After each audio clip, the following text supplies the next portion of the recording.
আর আমাদের নবীর প্রথম মর্যাদা হলো যেখানে অন্যান্য সকল নবী এবং রাসূল স্বগোত্রীয় বা স্ব অঞ্চলের জন্য প্রেরিত হয়েছেন, সেখানে আমাদের নবী নির্দিষ্ট কোনো বংশ, গোত্র বা অঞ্চলের জন্য প্রেরিত হননি। পৃথিবীর সব নবীরা ছিলেন গোত্রীয়, বংশীয়। যত নবী রাসূল আল্লাহ পাঠিয়েছেন, আল্লাহ তাদেরকে তাদের বংশ, গোত্র বা এলাকার জন্য পাঠিয়েছেন। পৃথিবীতে আল্লাহ তাআলা যত নবী এবং রাসূল পাঠিয়েছেন, আমাদের নবী ব্যতীত সকল নবী এবং রাসূলকে আল্লাহ তাআলা তাদের নিজেদের গোত্র, বংশ এবং এলাকার জন্য নবী বা রাসূল বানিয়ে পাঠিয়েছেন।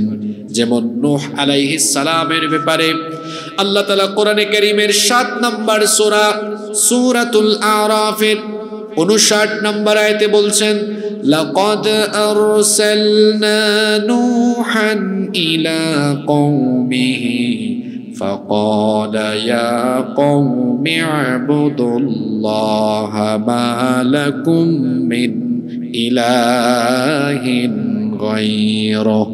আল্লাহ তাআলা বলছেন, অবশ্যই নূহকে আমি তার কওমের জন্য, তার সম্প্রদায়ের জন্য রাসূল বানিয়ে পাঠিয়েছি।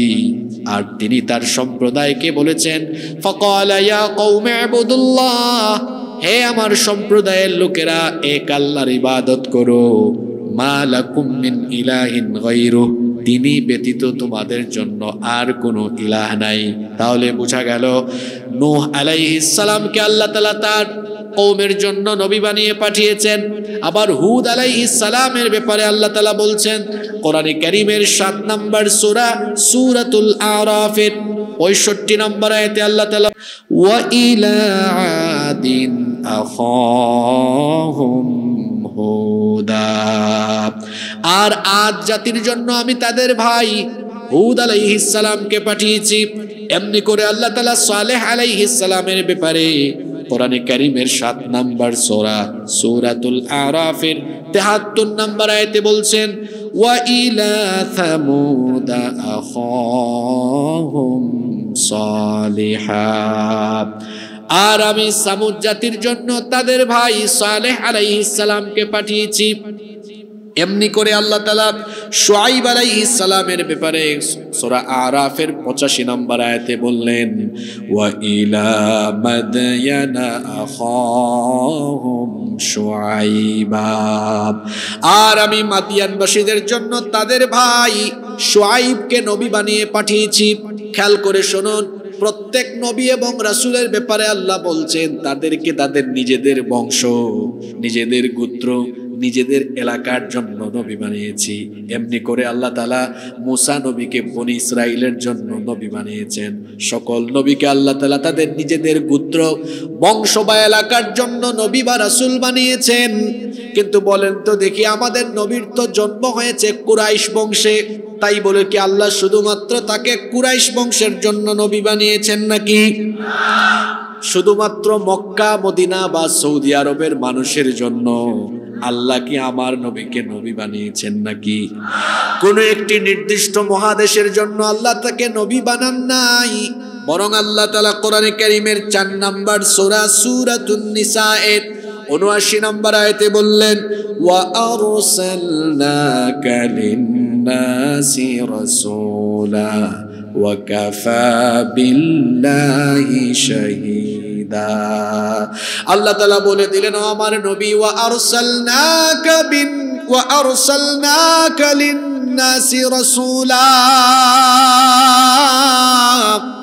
আমি আপনাকে কোনো বংশ, গোত্র বা এলাকার জন্য নবী না বানিয়ে দুনিয়াতে যত মানুষ আছে সকল মানুষের জন্য আমি আপনাকে রাসূল বানিয়েছি।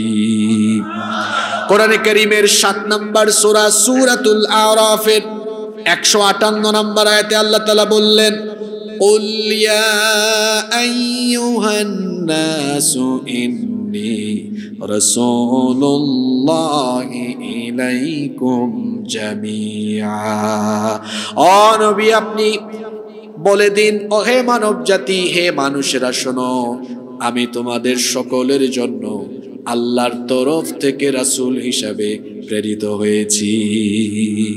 আমাদের নবীর 1 নাম্বার মর্যাদা হলো তিনি কোনো গোত্র বংশ বা এলাকার জন্য আসেন নাই, বরং তিনি তামাম জাহানের জন্য নবী হিসেবে, রাসূল হিসেবে, রাহমাতাল লিল আলামিন হিসেবে আবির্ভূত হয়েছেন। সুবহানাল্লাহ।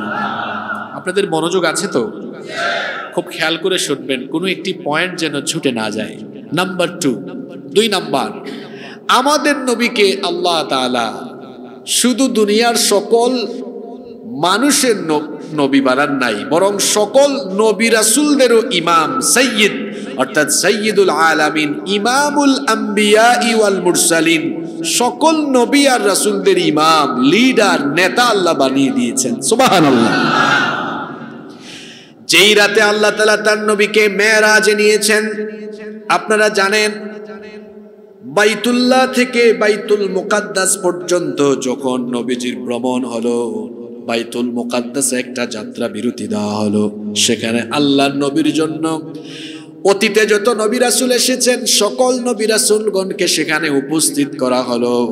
সেখানে পৃথিবীর প্রথম মানুষ এবং প্রথম নবী আমাদের বাবা আদম আলাইহিস সালাম থেকে নিয়ে শুরু করে ঈসা ইবনে মারইয়াম পর্যন্ত সব নবী এবং রাসূল উপস্থিত ছিলেন। জিবরিল আমিন বললেন, ওগো আল্লাহর নবী, আপনি সামনে যান, নামাজে ইমামতি করেন। আল্লাহর নবী বললেন, এখানে আমার চাইতে সিনিয়র নবী আছেন, আমি কেমনে যাব? জিবরিল আমিন বললেন, এটা হলো আল্লাহর সিদ্ধান্ত, সকল নবী এবং রাসূলদের উপস্থিতিতে আজকের এই নামাজে ইমামতির মাধ্যমে আল্লাহ তাআলা আপনাকে সকল নবী এবং রাসূলদের ইমাম বানিয়ে দিবেন। তাহলে আমাদের নবী হলেন সকল নবী রাসূলদের ইমাম। সুবহানাল্লাহ। এটা আমাদের নবীর 2 নাম্বার মর্যাদা। নাম্বার 3, আচ্ছা এখানে আরেকটা কথা বলে ফেলি, নবী যদি সব নবীর থেকে মর্যাদাবান হন, তো উম্মত হিসাবে আমাদের মর্যাদাও অন্য উম্মতের থেকে কম না বেশি? অবশ্যই বেশি। আমাদের নবী যেমন সব নবী রাসূলদের থেকে মর্যাদাবান, ঠিক তেমনি ভাবে উম্মত হিসাবে সকল উম্মতের চাইতে আমাদের মর্যাদা আল্লাহ বাড়িয়ে দিয়েছেন। সুবহানাল্লাহ। এই জন্য অনেক নবী রাসূলরাও নবী হওয়ার পরেও আখেরি নবীর উম্মত হতে চেয়েছেন। সুবহানাল্লাহ। কিন্তু আপনারা এখানে যারা বসে আছেন, আপনারা কেউ কি আখেরি নবীর উম্মত হওয়ার জন্য আল্লাহর কাছে অ্যাপ্লিকেশন আবেদন করেছেন? আবেদন করা ছাড়াই আল্লাহ আমাদেরকে আখেরি নবীর উম্মত বানিয়ে দিয়েছেন। এজন্য আমরা শুকরিয়া আদায় করে পড়ছি আলহামদুলিল্লাহ। ঈসা নবী তো বড় নাছোড় বান্দা ছিলেন, বলেছেন আল্লাহ যেমনি করেই হোক আমাকে আখেরে নবীর উম্মত বানাতেই হবে। দোয়া কবুল করায় নিয়েছেন আল্লাহ, কিন্তু ঈসা পয়গম্বরের দোয়া কবুল করেছেন। পৃথিবীর একজন নবীর এখনো মৃত্যু হয় নাই, ওই নবীর নাম কি? ঈসা আলাইহিস সালাম। আল্লাহ তাকে আসমানে উঠায় নিয়েছেন। তিনি আবার আসবেন কখন? যখন মাসিহুদ দাজ্জাল পৃথিবীতে এসে ফিতনা চালাবে। দাজ্জালকে কতল করার জন্য আল্লাহ তাআলা ঈসা নবীকে আখেরি নবীর উম্মত বানিয়ে পাঠিয়ে দিবেন। আল্লাহু আকবার। দেখেন উম্মত হিসাবে আমাদের মর্যাদা কত, যেখানে ঈসা পয়গম্বর দোয়া কবুল করে নিয়েছেন, আল্লাহ যেভাবেই হোক আমাকে আখেরি নবীর উম্মত বানাতেই, আল্লাহ দোয়া কবুল করেছেন, আর আমরা অ্যাপ্লিকেশন ছাড়াই উম্মত। সুবহানাল্লাহ পড়েন। নাম্বার 3 নাম্বার, আমাদের নবীর এমন মর্যাদা, আপনাদের বাড়িতে যে কোরআন আছে, এই কোরআন খুললে পড়লে দেখবেন আল্লাহ যখন যে নবীকে ডাক দেওয়ার বা সম্বোধন করার দরকার হয়েছে, আল্লাহ সেই নবীকে নাম ধরে ধরে রেখেছেন। যখন বাবা আদম আলাইহিস সালামকে ডাকার দরকার হয়েছে, আল্লাহ তাআলার নাম ধরে রেখেছেন। ইয়া আদামুসকুন আনতা ওয়া যাওজুকাল জান্নাতা ওয়া কুলা মিনহা রাগাদান হাইথু শি'তুমা ওয়া লা তাকরাবা হাযিহিশ শাজারাতা ফাতাকুনা মিনাল জালিমিন। যখন আদম আলাইহিস সালামকে ডাকার দরকার হয়েছে, আল্লাহ নাম ধরে ডেকেছেন ইয়া আদম। যখন নূহ নবীকে ডাকার দরকার হয়েছে, আল্লাহ বলেছেন ইয়া নূহ হুবিত বিসালামিন মিন্না। যখন মুসা নবীকে ডাকার দরকার হয়েছে আল্লাহ বলেছেন ইয়া মুসা ইন্নী আনাল্লাহু রাব্বুল আলামিন। যখন দাউদ আলাইহিস সালামকে ডাকার দরকার হয়েছে আল্লাহ বলেছেন ইয়া দাউদা ইন্না জাআলনাকা খলিফাতান ফিল আরদ। যখন ইব্রাহিম আলাইহিস সালামকে ডাকার দরকার হয়েছে আল্লাহ ডেকেছেন ইয়া ইব্রাহিম ক্বাদ সাদ্দাকতার রুয়া ইন্না কাযালিকা নাজজিল মুহসিনিন। ইব্রাহিম আলাইহিস সালামকে আল্লাহ নাম ধরে রেখেছেন। যখন লূত আলাইহিস সালামকে ডাকার দরকার হয়েছে বলেছেন ইয়া লূত। ইয়াহইয়া আলাইহিস সালামকে ডাকার দরকার হয়েছে আল্লাহ বলেছেন ইয়া ইয়াহইয়া খুযিল কিতাবা বিকুওয়া। যখন জাকারিয়া আলাইহিস সালামকে ডাকার দরকার হয়েছে ডেকেছেন ইয়া জাকারিয়া। কিন্তু আপনারা বলেন তো কোরআন তেলাওয়াত করলে বা শুনলে অথবা রমজান মাসের তারাবিতে যখন আপনারা কোরআন শুনেন কোনোদিন কি কাউকে তেলাওয়াত করতে শুনেছেন নাকি? কোরআনের কোথাও কি ইয়া মুহাম্মদ আছে নাকি? তাহলে আপনাদের মাথায় প্রশ্ন আসতে পারে ইয়া মুহাম্মদ যেহেতু নাই তাহলে আল্লাহ তার নবীকে কেমন করে ডেকেছেন? আল্লাহ তাআলা যখনই তার নবীকে ডাকার দরকার হয়েছে নবুয়ত এবং রিসালতের বিশেষণকে বিশেষায়িত করে সম্বোধন করেছেন। যেমন আল্লাহ তাআলা যখন ডাক দেওয়ার দরকার হয়েছে এভাবে তার নবীকে ডেকেছেন ইয়া আইয়ুহান নাবিয়্যু হাসবুকাল্লাহু ওয়া মানিত্তাবা'আকা মিনাল মুমিনিন। আল্লাহ ডেকেছেন ইয়া আইয়ুহান নাবিয়্যু, হে আমার নবী। অথবা আল্লাহ এভাবে ডেকেছেন ইয়া আইয়ুহার রাসূলু বাল্লিগ মা উনজিলা ইলাইকা মির রাব্বিক। এখানে আল্লাহ বলেছেন ইয়া আইয়ুহার রাসূল। যখন ডাকার দরকার হয়েছে বলেছেন হে আমার নবী, অথবা ডেকেছেন হে আমার রাসূল। আর শোনেন মাঝে মাঝে আবার আল্লাহ তাআলা অবস্থা বুঝে ব্যবস্থা নিয়েছেন। সেটা কিরকম? আল্লাহর নবীর কাছে যখন হেরা গুহায় সর্বপ্রথম জিবরিল আমিন ওহী নিয়ে আসলেন, এরপরে কয়েকদিন ওহী নাজিলের ধারাবাহিকতা বন্ধ ছিল। এটাকে বলা হয় ফাতরাতুল ওহী, ওহীর বিরতিকাল। আল্লাহর নবী হেরা গুহা থেকে আসা যাওয়া করেন, কিন্তু জিবরিলের সাথে দেখা সাক্ষাৎ হয় না। আল্লাহর নবী বড় হতাশ হয়ে গিয়েছেন, তাহলে কি আমার উপরে আর ওহী আসবে না?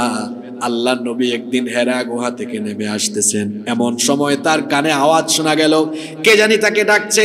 আল্লাহর নবী একবার ডানে তাকালেন, কাউকে দেখলেন না। আরেকবার বামে তাকালেন, কাউকে দেখলেন না। এবার যখন সামনের দিকে তাকালেন তিনি দেখতে পেলেন বিশাল আকৃতির চেহারা, পা হচ্ছে জমিনে আর মাথা হচ্ছে আসমানের উপরে।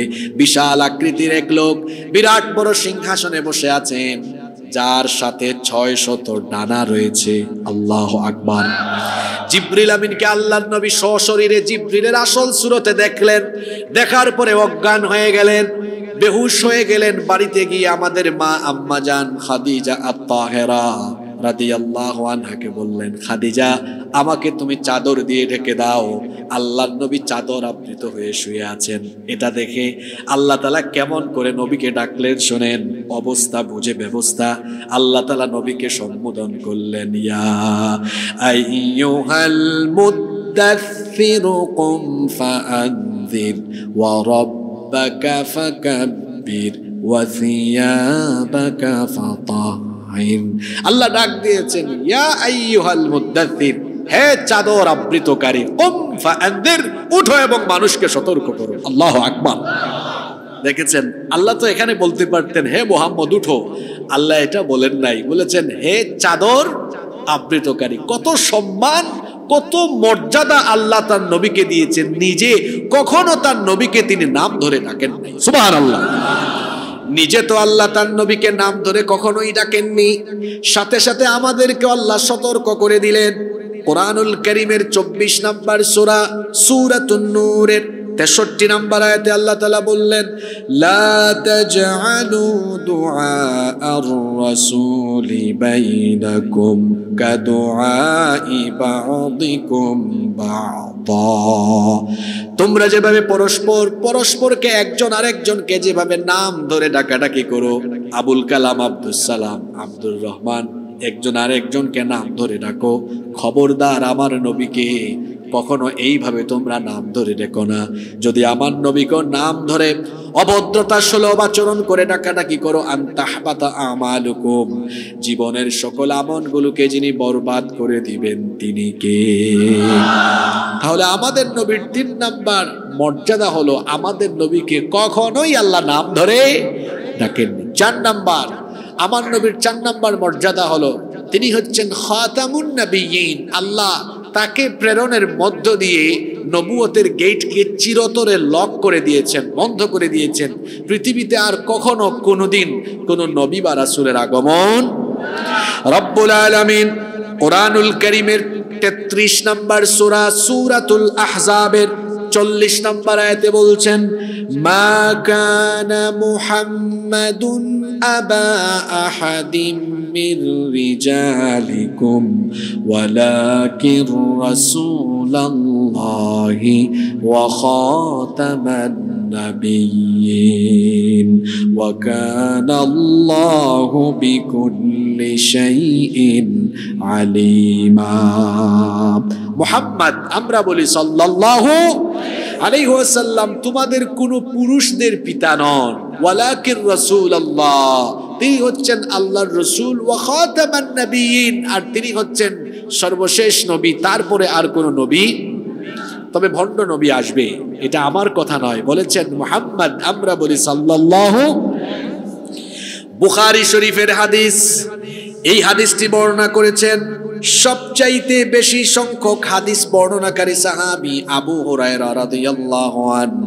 তিনি বলছেন আল্লাহর রাসূল বলেছেন, লা তাকুমুস সাআহ, ততদিন পর্যন্ত কিয়ামত হবে না, হাত্তা ইয়াবআসা দাজ্জালুনা কাযাবুন করিবুম মিন 30, যতদিন পর্যন্ত আমার পরে 30 জন ভণ্ড নবীর আগমন না হবে ততদিন পর্যন্ত কিয়ামত হবে না।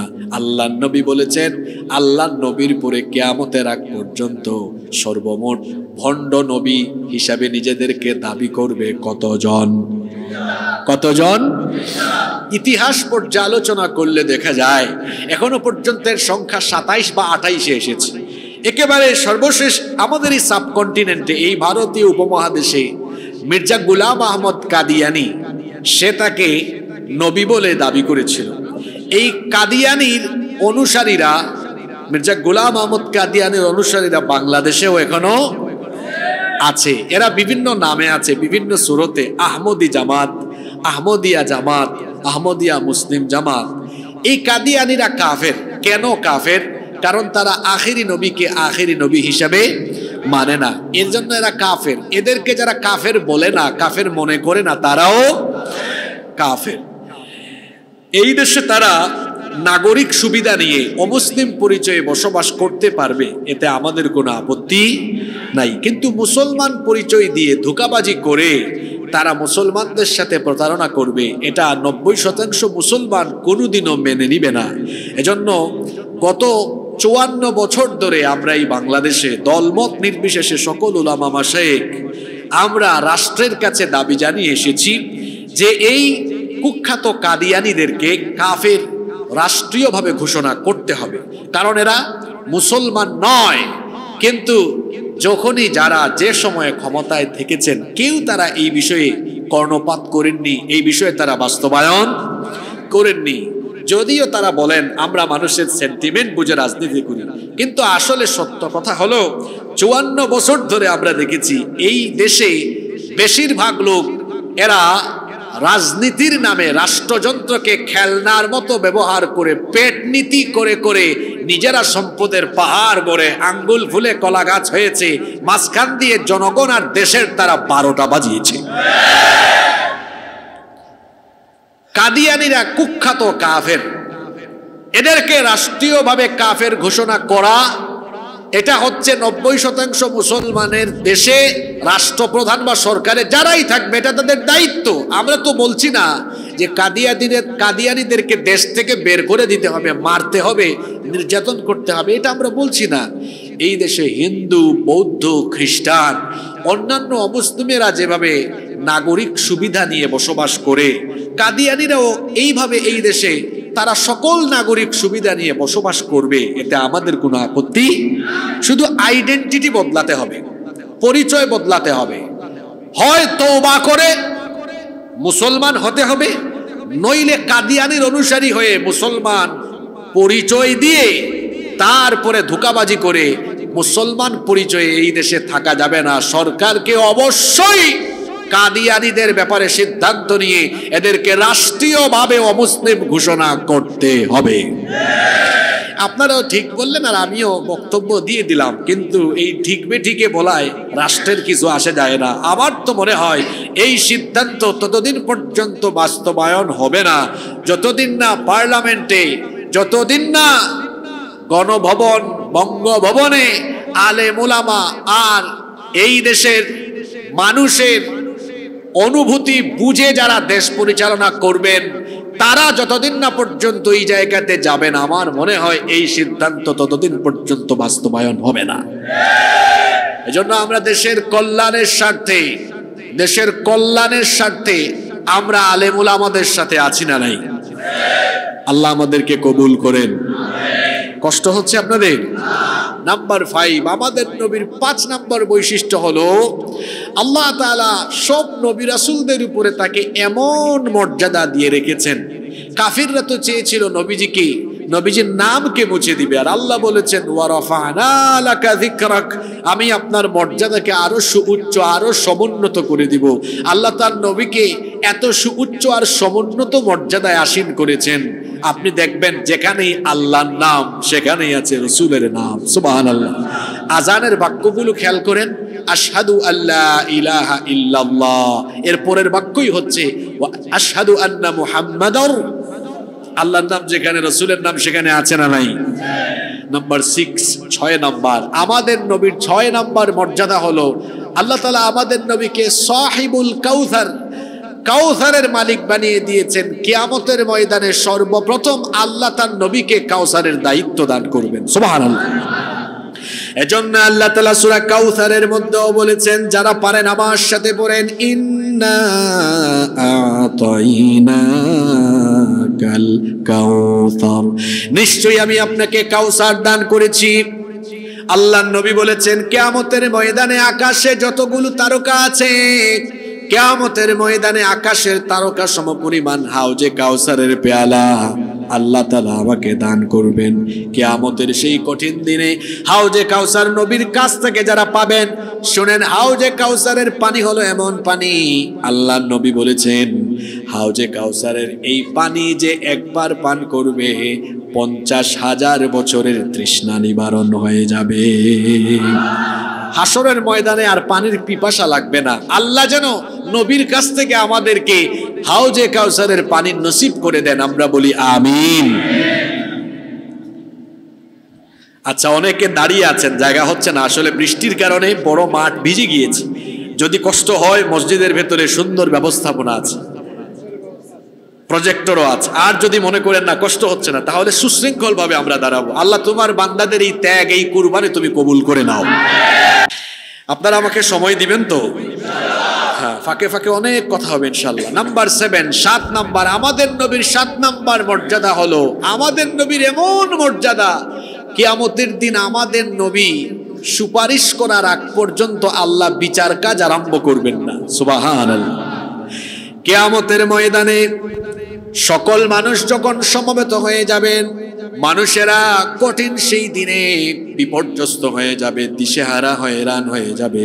তার কারণ হলো আকাশের ঐশ্বর্য সেই দিন মানুষের মাথার একেবারে নিকটবর্তী হয়ে যাবে, যার ফলে গুনাহগারদের চান্দি ফেটে, মাথার চান্দি ফেটে মগজ গলে গলে, মগজ উতরে উতরে গলে গলে বেয়ে বেয়ে পড়তে থাকবে। সেই দিন হাসরের মাঠে কোনো গাছপালা উদ্ভিদ কিছুই থাকবে না, আল্লাহর আরশের আজিমের ছায়া ছাড়া আর কোনো ছায়া থাকবে না।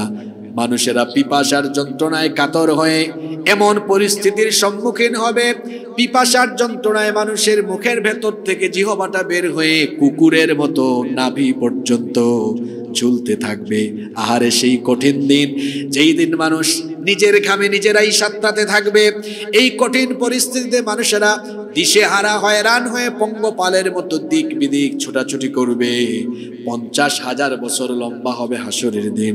দীর্ঘ সময় ধরে দাঁড়িয়ে থাকতে থাকতে মানুষেরা চলে যাবে পৃথিবীর প্রথম মানুষ এবং প্রথম নবী বাবা আদম আলাইহিস সালামের কাছে, গিয়ে বলবে, ওগো আমাদের বাবা আদম আলাইহিস সালাম, আল্লাহ তাআলা আপনাকে তার নিজের কুদরতি হাতে বানিয়েছেন। এরপরে আল্লাহ তাআলা নিজেই আপনার ভেতরে রূহ ফুঁকে দিয়েছেন। আপনি একটু আল্লাহর কাছে অ্যাপ্লিকেশন করেন, আবেদন করেন, আল্লাহ তাআলা যেন বিচারের কাজটা আরম্ভ করে দেন। বাবা আদম আলাইহিস সালাম তখন বলবেন, আমি পারবো না, কারণ আল্লাহর আদেশ অমান্য করে আমি নিষিদ্ধ গাছের ফল ভক্ষণ করেছিলাম। জানি না আজ আল্লাহ তাআলা আমার সাথে কেমন আচরণ করেন, আমি পারবো না, তোমরা চলে যাও আমার ছেলে নূহ এর কাছে। লোকেরা আবার চলে যাবে সাইয়েদিনা নূহ আলাইহিস সালামের কাছে। সাইয়েদিনা নূহ আলাইহিস সালামের কাছে গিয়ে দেখবে তিনি নফসি নফসি জিকির করছেন, নিজেকে বাঁচানোর জন্য পেরেশান। লোকেরা গিয়ে বলবে, ওগো আল্লাহর পয়গম্বর নূহ, আপনি আল্লাহর কাছে আবেদন করেন, আল্লাহ যেন বিচারের কাজটা আরম্ভ করে দেন। নূহ আলাইহিস সালাম বলবেন, আমিও পারবো না, কারণ আমি আমার উম্মতের জন্য বদদুয়া করেছিলাম। জানি না আজ আল্লাহ তাআলা এজন্য আমার সাথে কেমন আচরণ করেন। লোকেরা আবার চলে যাবে জাতির পিতা ইব্রাহিম আলাইহিস সালামের কাছে। জাতির পিতাকে জোর করে জাতির ঘাড়ে কি জাতির পিতা চাপিয়ে দেওয়া যায়? জাতির পিতা হচ্ছেন সাইয়েদিনা ইব্রাহিম আলাইহিস সালাম। লোকেরা আবার জাতির পিতা ইব্রাহিম আলাইহিস সালামের কাছে গিয়ে বলবে, আপনি আল্লাহর কাছে আবেদন করেন, আল্লাহ যেন বিচার আরম্ভ করেন, আমাদের আর সহ্য হয় না, আমরা আর পারছি না। ইব্রাহিম আলাইহিস সালাম বলবেন, আমিও পারবো না। লোকেরা চলে যাবে মূসা আলাইহিস সালামের কাছে, গিয়ে দেখবে তিনিও নফসি নফসি জিকির করে নিজেকে বাঁচানোর চিন্তা করছেন। লোকেরা গিয়ে বলবে, ওগো মূসা পয়গম্বর, আল্লাহর কাছে আপনি আবেদন করেন, তিনি যেন বিচারের কাজটা আরম্ভ করে দেন। মুসা নবী তখন বলবেন, এক থাপ্পড়ে আমি নমরুদের বংশের একজনকে দুনিয়া থেকে বিদায় করেছিলাম, জানি না আজ এজন্য আল্লাহ তাআলা আমার সাথে কেমন আচরণ করবেন, আমিও পারবো না। লোকেরা আবার যাবে সাইয়েদিনা ঈসা আলাইহিস সালামের কাছে।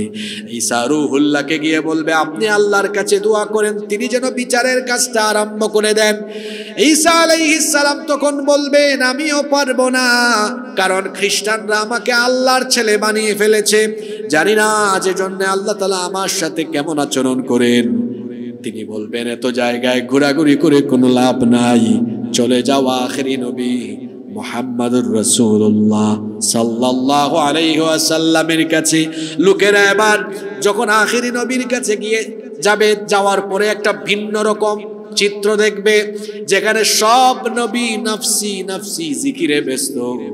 গিয়ে দেখবে আমার নবী তো সেই দিনও কেঁদে কেঁদে নফসি নফসি বলার পরিবর্তে কেঁদে কেঁদে উম্মতি উম্মতি বলে চিৎকার করছেন। উম্মতের জন্য আমার নবীর কত দরদ, উম্মতের জন্য আমার নবীর কত মায়া। কিয়ামতের ময়দানে উম্মতের জন্য তিনি কাঁদবেন। সারা জীবন 63 বছর তিনি উম্মতের জন্যই কেঁদেছেন। এখনো তিনি রওজা শরীফে উম্মতের জন্য কাঁদেন, হাসরের মাঠেও তিনি উম্মতের জন্য কাঁদবেন। লোকেরা গিয়ে বলবে, আপনি একটু আল্লাহর কাছে দোয়া করেন, তিনি যেন বিচারের কাজটা আরম্ভ করে দেন। আল্লাহর নবী তখন মাকামে মাহমুদের কাছে গিয়ে সাজদায় লুটিয়ে পড়বেন। মাথা নত করে যখন সাজদায় লুটিয়ে পড়বেন, আল্লাহ তাআলা বরদাস্ত করবেন না। আল্লাহ তখন তার নবীকে বলবেন, ইরফা রাসাক, ওগো আমার নবী, আপনি আপনার মাথা তুলেন, মাথা উঠান। সাল তুতাহু, কি চাইবেন আপনি চান। আজকে আপনার যার জন্য ইচ্ছে, যার জন্য মন চায়, তাকে সুপারিশ করে সাথে নিয়ে তাদেরকে জান্নাতে চলে যান। আমার নবী এমন নবী, তিনি সুপারিশ করার আগ পর্যন্ত আল্লাহ কিয়ামতের বিচারই শুরু করবেন না। এই জন্য মুসলিম শরীফে হাদিস এসেছে, আল্লাহর নবী বলেছেন, আনা সাইয়্যিদু ওয়ালাদি আদম ইয়াউমাল কিয়ামাহ, কিয়ামতের ময়দানে আল্লাহ তাআলা আমাকে আদম সন্তানদের নেতা বানাবেন। শুধু তাই নয়, ওয়া আউয়ালু মান ইয়ানশাক্কু আনহুল কবর, সর্বপ্রথম আমাকে আল্লাহ কবর থেকে উঠাবেন। ওয়া আউয়ালু শাফি', এবং আমি হব প্রথম সুপারিশকারী। ওয়া আউয়ালু মুশাফফা, আর আমি হলাম সেই ব্যক্তি সবার আগে আল্লাহ আমার সুপারিশ কবুল করবেন। এটা হলো আমার নবীর বিশেষ মর্যাদা। নাম্বার 8, কষ্ট হচ্ছে আপনাদের? নাম্বার 8 নাম্বার, আমার নবী হচ্ছেন কিয়ামতে জান্নাতের উদ্বোধনকারী। এই এলাকায় একটা স্কুল বা মাদ্রাসা উদ্বোধন হবে, 1-2 বছরে মিস্ত্রিরা এটা বানালো, তারপরে প্যান্ডেল তৈরি করা হলো, মানুষ প্রচুর আসলো, এরপরে একজন মন্ত্রী এসে এটা উদ্বোধন করলেন। আচ্ছা আপনারা বলেন তো, ওই মন্ত্রী কি এসে রাজমিস্ত্রির সাথে কাজ করেছে? আয়োজনকারীদের সাথে তিনি কি আয়োজনে সম্পৃক্ত ছিলেন? না, তিনি শুধু উদ্বোধন করেছেন। আচ্ছা এবার বলেন দেখি, জান্নাত বানিয়েছেন কে? জোরে বলেন, জান্নাত বানিয়েছেন কে? কিন্তু এর উদ্বোধন করবেন মুহাম্মাদুর রাসূলুল্লাহ সাল্লাল্লাহু।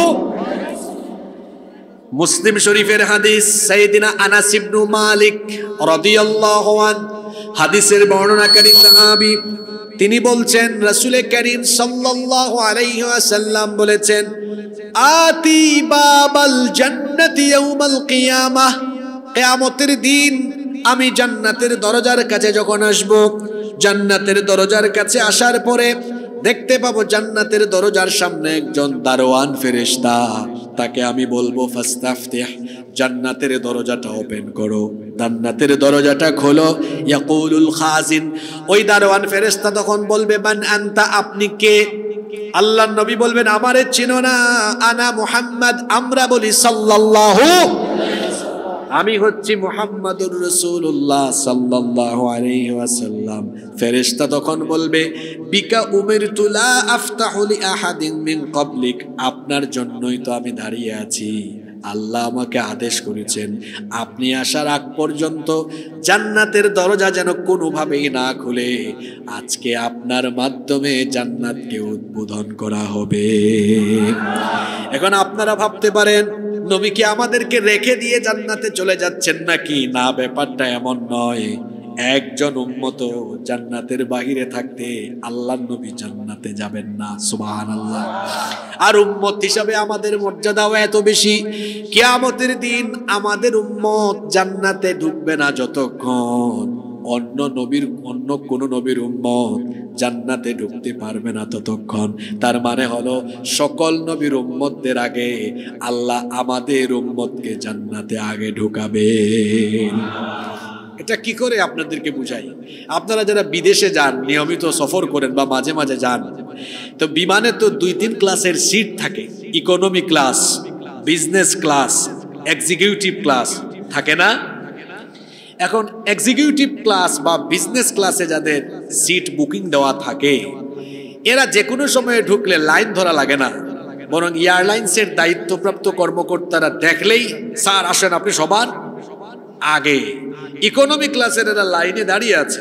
এমন সময় যদি বিজনেস ক্লাস বা এক্সিকিউটিভ ক্লাসের কোনো যাত্রী যান, ওরা লাইনেই থাকে, দেখা যায় উনাকে আগে নিয়ে ভিআইপি ভাবে দিয়ে দেয়। সকল উম্মতের চাইতে এই উম্মত দামি, এই উম্মত ভিআইপি উম্মত, ভিআইপি উম্মত। কিয়ামতের ময়দানে মুসা নবীর উম্মত, ঈসা নবীর উম্মত, ইব্রাহিম নবীর উম্মত, সব নবীর উম্মত লাইন ধরে দাঁড়ায় থাকবে। উম্মতে মুহাম্মদীকে সবার চোখের সামনে আগে জান্নাতে ঢুকানো হবে। আলহামদুলিল্লাহ পড়বেন না? নবীও যেমন দামি, উম্মতও তেমন। কষ্ট হচ্ছে আপনাদের? নাম্বার 9, আমাদের নবীর 9 নাম্বার মর্যাদা হলো, এমন এক নবী আমরা পেয়েছি যেই নবীর উপরে সরাসরি আল্লাহ এবং ফেরেশতাও দুরূদ পড়ে। সুবহানাল্লাহ। কোরআনুল কারীমের 33 নাম্বার সূরা, সূরাতুল আহজাবের 56 নাম্বার আয়াত। এই আয়াতটা আপনাদের সকলের পরিচিত, যারা পারেন আমার সাথে পড়েন। আল্লাহ তাআলা বলছেন, ইন্নাল্লাহা ওয়া মালাইকাতাহু ইউসাল্লুনা আলান নাবিয়্যি ইয়া আইয়ুহাল্লাযীনা আমানু সাল্লু আলাইহি ওয়া وسلموا تسليما আল্লাহ তাআলা বলছেন নিশ্চয়ই আল্লাহ এবং ফেরেশতারা নবীর উপর দুরূদ বর্ষণ করেন, তোমরাও নবীর উপরে দুরূদ পড়ো। নবীর উপর দুরূদ পড়া এটা অত্যন্ত লাভজনক আমল।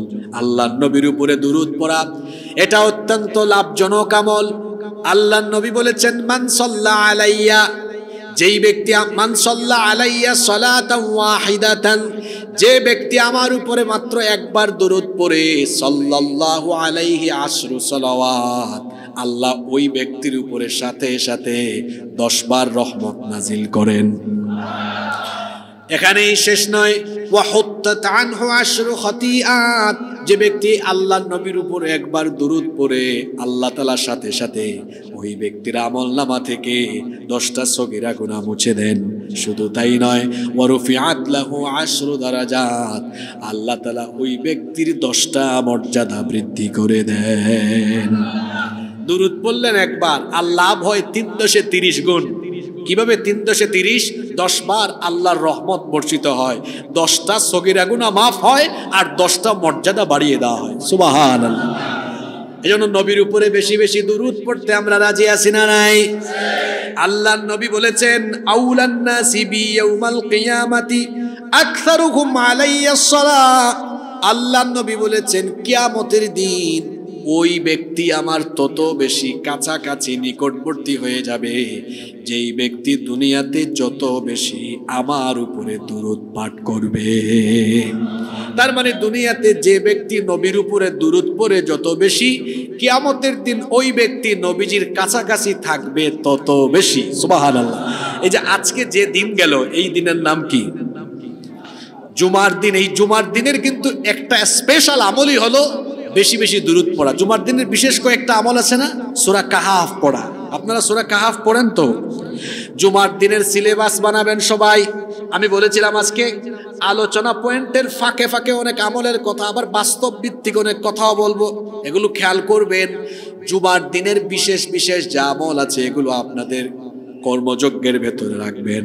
প্রত্যেক জুমাবারে অবশ্যই সূরা কাহাফ পড়বেন, কারণ আল্লাহর নবী বলেছেন যেই ব্যক্তি জুমার দিনে সূরা কাহাফ তেলাওয়াত করবে আল্লাহ তাআলা ওই ব্যক্তির পায়ের তলা থেকে নিয়ে একেবারে আসমান পর্যন্ত এই মাঝখানের অংশটা আল্লাহ তাআলা তার জন্য নূর দিয়ে ভরপুর করে দিবেন। সুবহানাল্লাহ।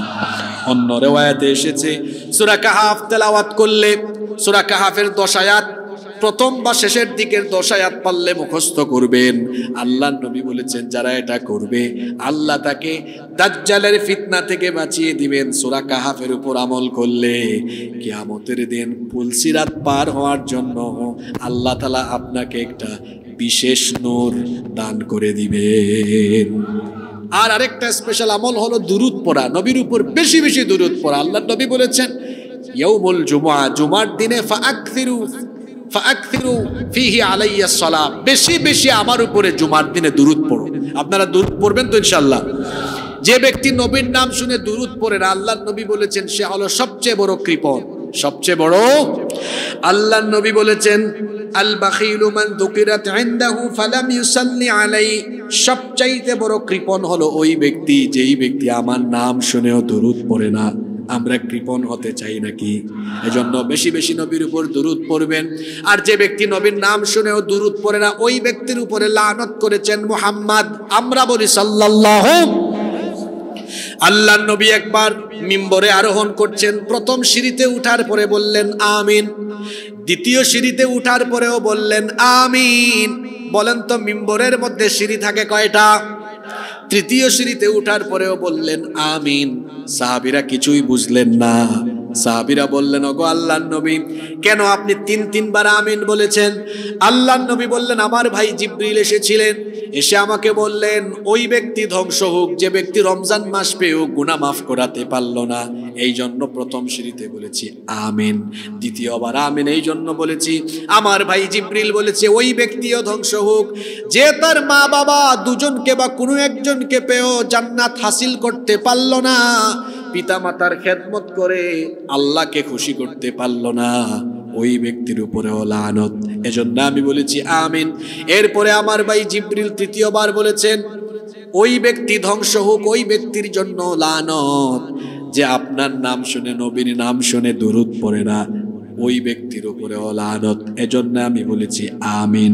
তাহলে বোঝা গেল নবীর নাম শুনেও যারা নবীর উপর দুরূদ পড়ে না, এদের উপরে কি? সবাই বলেন এদের উপরে কি? আমরা কি লানত প্রাপ্তদের কাতারে শামিল হতে চাই? না না না, আমরা নবী প্রেমিকদের কাতারে শামিল হতে চাই। এজন্য নবীর নাম শুনলেই আমরা নবীর উপর দুরূদ পড়ব। রাজি আছেন? আল্লাহ সবাইকে তৌফিক দান করেন। আল্লাহ নবীর 10 নম্বর মর্যাদা হলো তিনি এমন এক নবী, আল্লাহ তাআলা নবীর প্রশংসা করে চরিত্রের সার্টিফিকেট দিয়ে সরাসরি কোরআনের আয়াত নাজিল করেছেন। সুবহানাল্লাহ।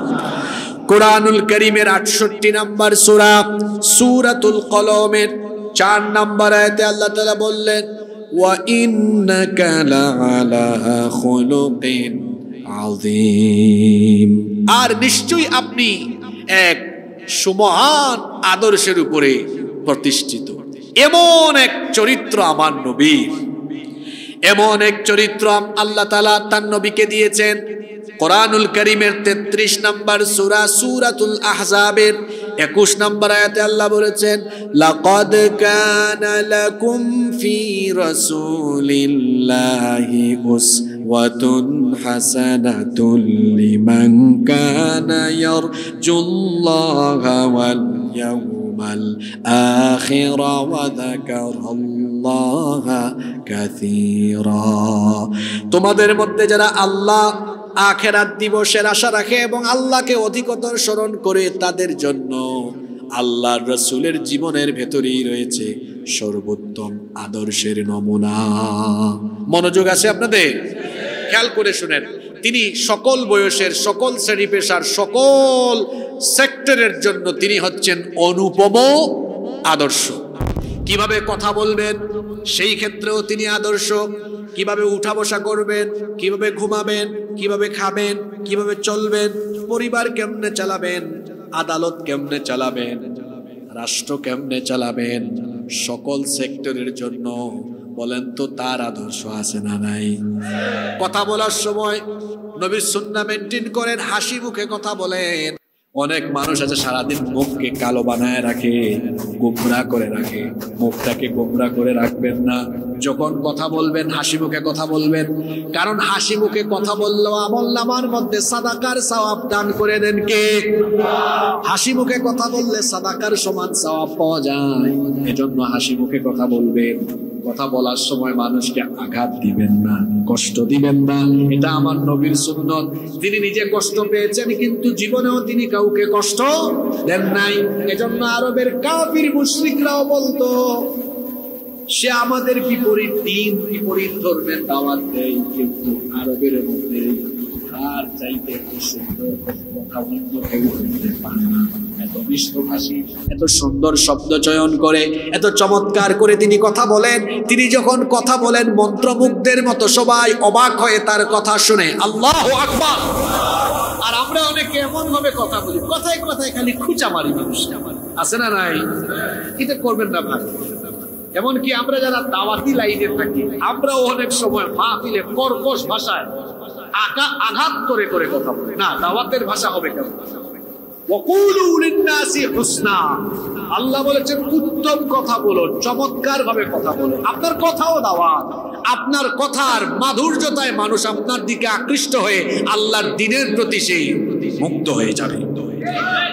কথাবার্তায় মুগ্ধতা থাকতে হয়। নবী যখন কথা বলতেন, কাফির যারা নবীকে পছন্দ করত না তারাও বলতে একটু দাঁড়াই, কথাটা সুন্দর বলে কথাটা শুনে যায়। সারাদিন নবীর বিরোধিতা করত।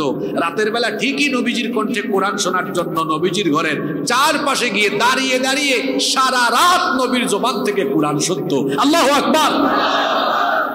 আমরা যারা দ্বীনের দাওয়াতি কাজ করি বা ইসলামী আন্দোলনের কাজে যারা সম্পৃক্ত, আপনাদের প্রত্যেকের কথায় মাধুর্যতা থাকতে হবে, যেন আপনার আদর্শের বিপরীত লোকেরা আপনাকে অপছন্দ করলেও কোথাও আপনি কথা বললে যেন দাঁড়ায়া দাঁড়াই আপনার কথা শুনে এই যোগ্যতায় আপনাকে উত্তীর্ণ হতে হবে।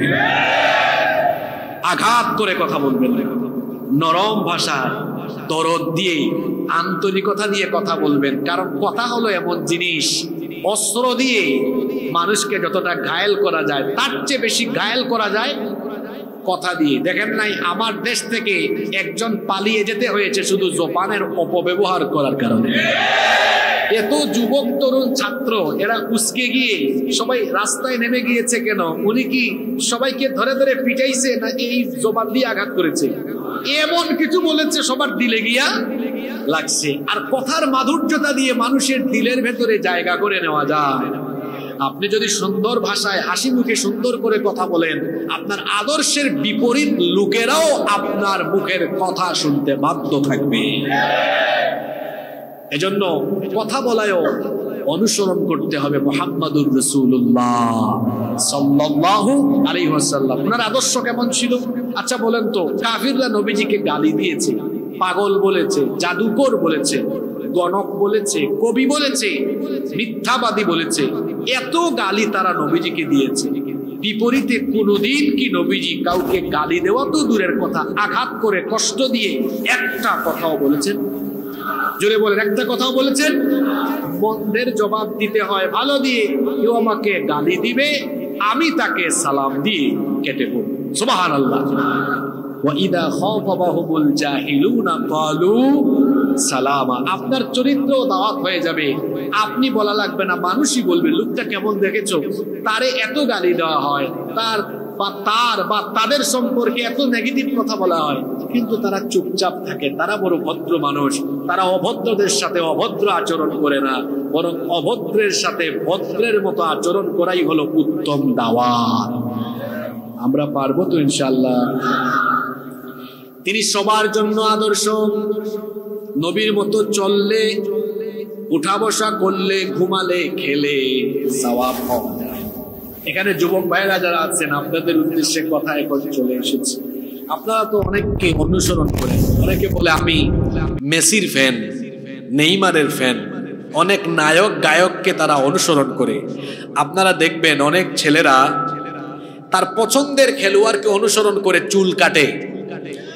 মেসি কাটিং চুল, নেইমার কাটিং চুল রাখে। কি বলেন, এরকম আছে না? অনেক ছেলেরা তার পছন্দের নায়ক বা গায়ককে অনুসরণ করে শার্ট পরে, প্যান্ট পরে বা ওই স্টাইলে চলাফেরা করে। আপনারা আমাকে বলেন তো, কোনো নায়ক, গায়ক বা খেলোয়াড়ের অনুসরণ করে কথা বললে, চুল দাড়ি কাটলে, চুল রাখলে, প্যান্ট শার্ট পরলে, কথা বললে, চলাফেরা করলে কি সওয়াব পাওয়া যায়?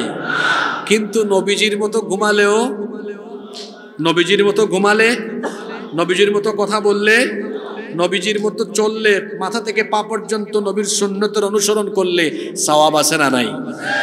শুধু সওয়াব যে আছে তাই নয়, আল্লাহ তাআলা কি বলেছেন শুনেন, কুল ইন কুনতুম তুহিব্বুনাল্লাহ ফাত্তাবিউনি ইউহিব্বুকুমুল্লাহু ওয়া ইয়াগফির লাকুম যুনুবাকুম ওয়াল্লাহু গফুরুর রহিম।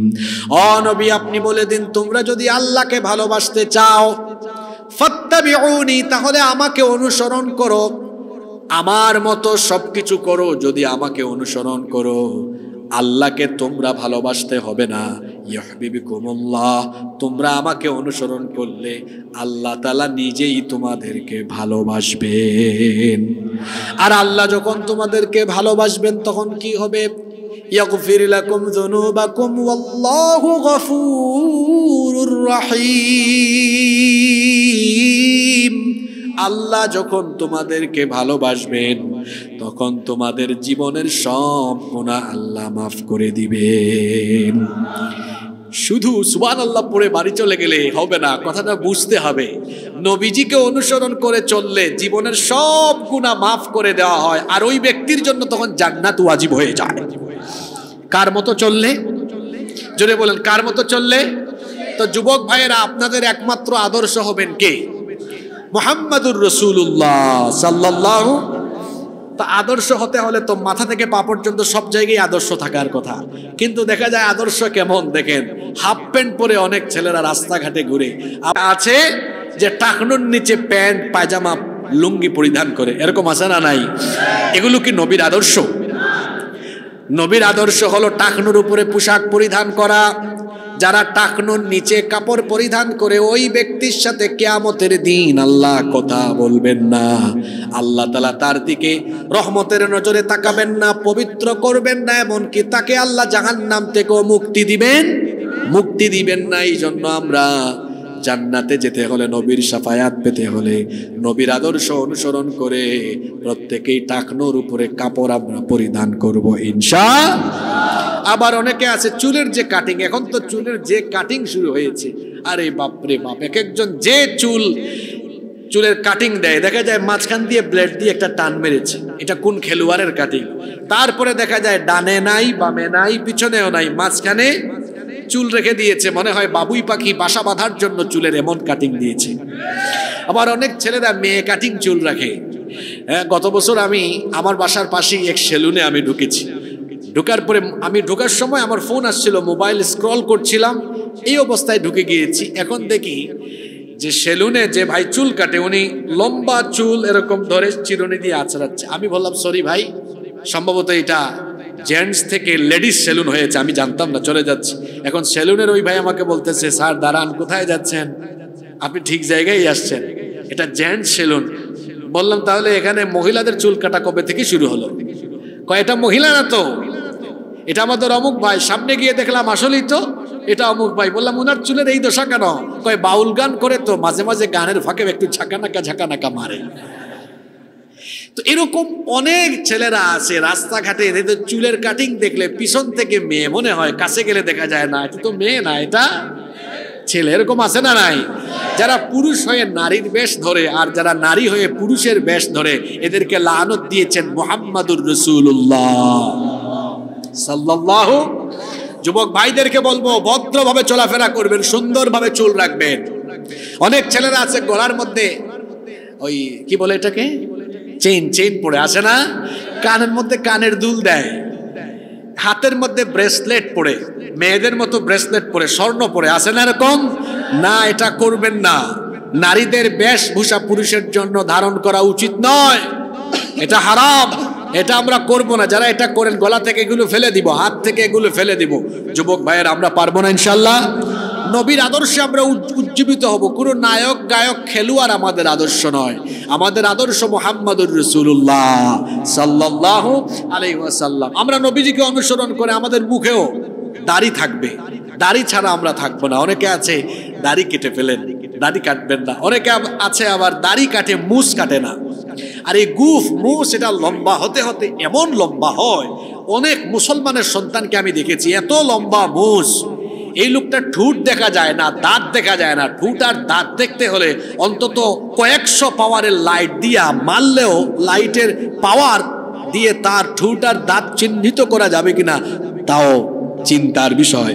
শুধু তাই নয়, এই লোকগুলোর মুখ এত বড়, মাঝে মাঝে আমি ভাবি এরা পানি পান করে কিভাবে, এরা খাবার খাই বা কিভাবে।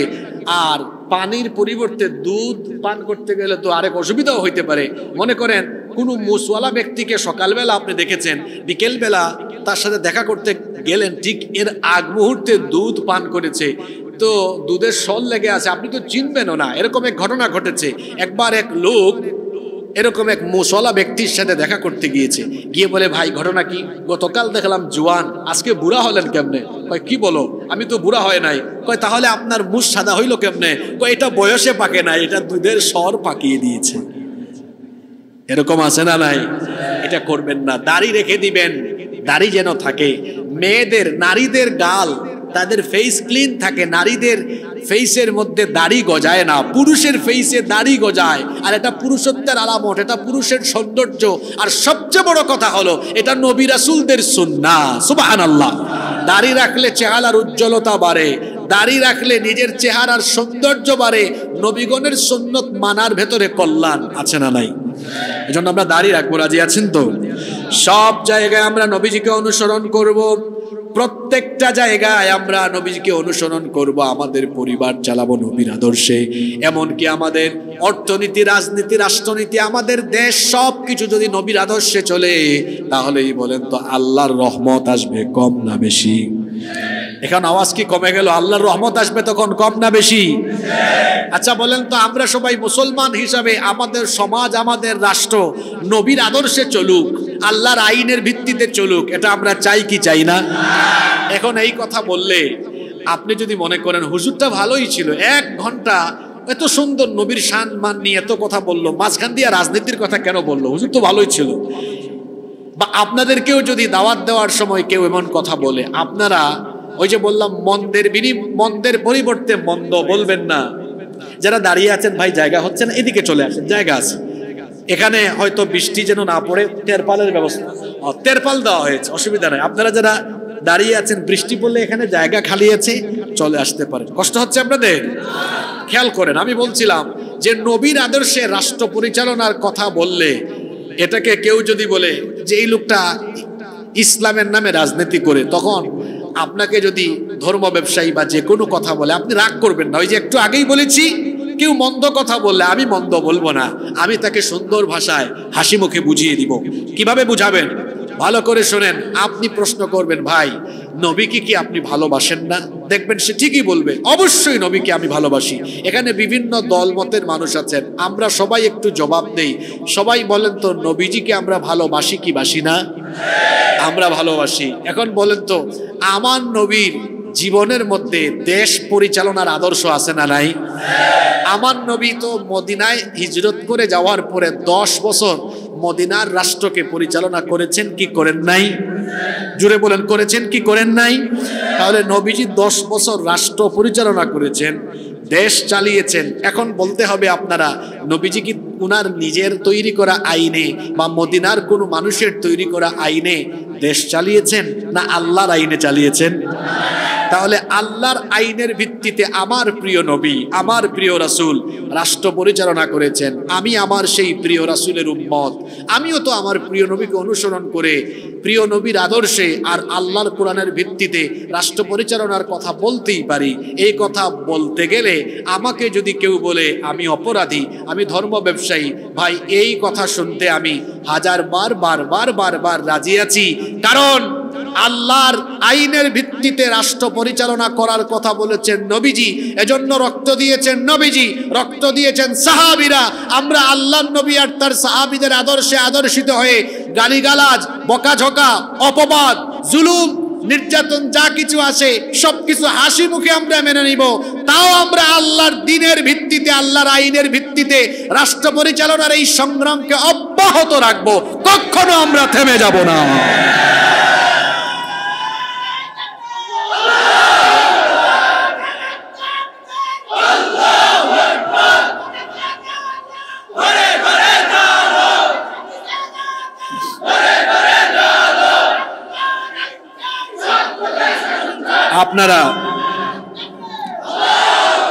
আপনারা যে স্লোগান দিয়েছেন, এই স্লোগানের সাথে আমি একমত। তবে এই স্লোগানকে একটু আপনারা সংশোধন করেন। এই যে ঘরে ঘরে কোরআনের আলো জ্বালানোর আগে প্রত্যেকটা মানুষের অন্তরে অন্তরে কোরআনের আলো জ্বালতে হবে। আমাদের দেশের বেশিরভাগ মানুষ কোরআনের সৌন্দর্য বুঝে না। যদি বুঝতো তাহলে সবকিছু বাদ দিয়ে তারা কোরআনের আইনের জন্য ঐক্যবদ্ধ হয়ে যেত। আল্লাহর নবী কোরআন দিয়ে রাষ্ট্র চালিয়েছেন। এরপরে খোলাফায়ে রাশেদার আমলে 30 বছর বিশাল ইসলামী রাষ্ট্রের সীমানা পরিচালনা করেছেন। তারা কার আইনে? জোরে বলেন, কার আইনে? আল্লাহর আইনে যেখানে শাসন চলে, সেখানে শাসকগণ আল্লাহর ভয়ে প্রতিটা মুহূর্তে সেই অনুভূতি নিয়ে কাজ করেন। আর যেখানে আল্লাহর আইন বাদ দিয়ে মানুষের আইন দিয়ে সমাজ বা দেশ চলে, সেখানে উল্টা দেখা যায় যে সেখানে রাষ্ট্র পরিচালনার নামে শাসকগণ শোষক হয়ে জনগণের পেট খালি করে নিজেদের পেট তারা পূরণ করে। আল্লাহর আইন দিয়ে যারা দেশ পরিচালনা করেছেন তাদের পরিচালন ব্যবস্থা কেমন ছিল, একটা ছোট্ট ঘটনা আপনাদেরকে শোনাবো। কষ্ট হবে না তো আপনাদের? ওমর ইবনুল খাত্তাব রাদিয়াল্লাহু আনহুর কথা তো আমরা সবাই জানি। তিনি অর্ধ দুনিয়া শাসন করেছেন। রাতের বেলা তিনি ঘুমাতেন না। রাতের বেলা তিনি ঘর থেকে বের হয়ে প্রজাদের খোঁজ খবর নেওয়ার জন্য বের হয়ে যেতেন। একদিন তিনি ঘর থেকে বের হয়ে প্রজাদের খোঁজ খবর নেওয়ার জন্য অনেক দূরে চলে গেলেন। হঠাৎ করে দেখলেন, খেয়াল করে শোনেন, হঠাৎ করে লক্ষ্য করলেন এক মহিলা তাঁবুর পাশে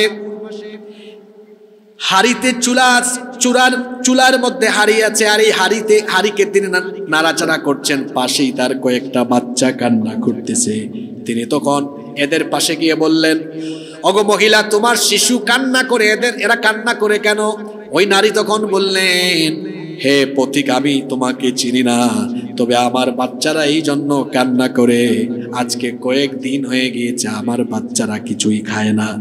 তো এদেরকে খাওয়াচ্ছ না কেন? কেমনে খাওয়াবো? আমার কাছে তো কোনো খাবার নাই। তো খাবার না থাকলে চুলার উপরে হাড়ির মধ্যে কি গরম করো?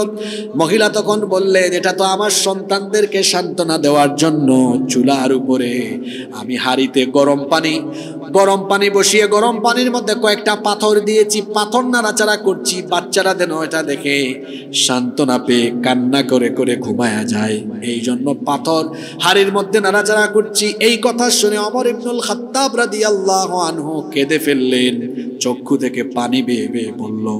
তখন তিনি বললেন, আচ্ছা মাগো, তোমার যে এই অবস্থা, তুমি কি আমিরুল মুমিনিন খলিফা ওমর ইবনে খাত্তাব রাদিয়াল্লাহু আনহুকে তুমি কি এই খবরটা দাও নাই? মহিলা তখন বলল, ওমরকে আমি খবর দিতে চেয়েছিলাম, কিন্তু খবর কেমনে দিব? ভিড়ের কারণে তো যেতেই পারি না। কিন্তু ওমরেরও তো দায়িত্ব আছে, তার রাষ্ট্রের একজন নাগরিক, তার বাচ্চারা না খেয়ে থাকবে, এই খবর ওমর কেন জানবে না? এই কথা শোনার পরে ওমর ইবনে খাত্তাব রাদিয়াল্লাহু আনহু আরো বেশি কান্না আরম্ভ করলেন। বললেন, মা গো, তুমি অপেক্ষা করো, দেখি আমি তোমার জন্য কোনো ব্যবস্থা করতে পারি কিনা। দৌড়ায়া ওমর রাদিয়াল্লাহু আনহু বাইতুল মালে ঢুকলেন। বাইতুল মালে গিয়ে তিনি কিছু আটা বস্তার মধ্যে ঢুকালেন, আরো কিছু খাদ্য সামগ্রী ঢুকালেন। তারপরে আটার বস্তা যখন নিদেই তার কাঁধে বা মাথায় উঠাতে যাবে, বাইতুল মালের দায়িত্বপ্রাপ্ত ব্যক্তি এসে বললেন, আমিরুল মুমিনিন, আপনি কেন বস্তা মাথায় উঠাচ্ছেন, কাঁধে উঠাচ্ছেন? আমাকে দেন। ওমর রাদিয়াল্লাহু আনহু তখন বললেন, আমার বোঝা আমাকে উঠাতে দাও, কারণ যে দৃশ্য আমি দেখে এসেছি কিয়ামতের ময়দানে আমার বোঝা তো তুমি উঠাবে না, সরে যাও, আমাকে আমার দায়িত্ব পালন করতে দাও। একজন প্রেসিডেন্ট, খেয়াল করে শোনেন, প্রেসিডেন্ট তার কাঁধের মধ্যে খাবারের বস্তা নিয়ে ওই মহিলা তাঁবুর কাছে চলে গেলেন, খাবার সামগ্রী খুলে দিলে আটা বানানোর কাজে তিনি সহযোগিতা করলেন, বাচ্চাদেরকে খাওয়ালেন। এরপরে মহিলাকে বললেন, আগামীকাল তুমি খলিফার দরবারে যাবে, দেখবো তোমার জন্য আরো কিছু করা যায় কিনা। মহিলা তখন বলল, আরে আমাদের এই রাষ্ট্রের খলিফা যদি ওমর না হয়ে তোমার মতো মানুষ হতো, তাহলে গরিব দুঃখীর আরো বেশি উপকার হয়ে যেত। ওমর রাদিয়াল্লাহু আনহু কিছুই বললেন না, চুপচাপ চলে গেলেন। মহিলা আবার দ্বিতীয় দিন যখন খলিফার দরবারে গেল, খলিফার দরবারে যাওয়ার পরে দেখলো খলিফার চেয়ারে যিনি বসে আছেন তিনি গত রাতের সেই ব্যক্তি ওমর রাদিয়াল্লাহু আনহু। মহিলা ভয়ে তখন সঙ্গে সঙ্গে মাথা নত করে দিয়ে ভয়ে ভীতবিহ্বল হয়ে বলল, আমার অপরাধ হয়ে গিয়েছে, আমিরুল মুমিনিন, দয়া করে আমাকে মাফ করে দেন, কালকে রাতে আপনার সাথে আমি বিরাট বড় অপরাধ করে ফেলেছি। ওমর রাদিয়াল্লাহু আনহু তখন ওই নারীকে বললেন, উল্টা আমার কাছে ক্ষমা চাইও না, বরং এখানে এসেছো সভাসদের সামনে আমি তোমার কাছে ক্ষমা চাচ্ছি, সময় মতো আমি তোমার কাছে খাবার পৌঁছাতে পারি নাই, এই জন্য কিয়ামতের ময়দানে আমাকে আসামি করো না, আল্লাহর ওয়াস্তে আমাকে মাফ করে দিও।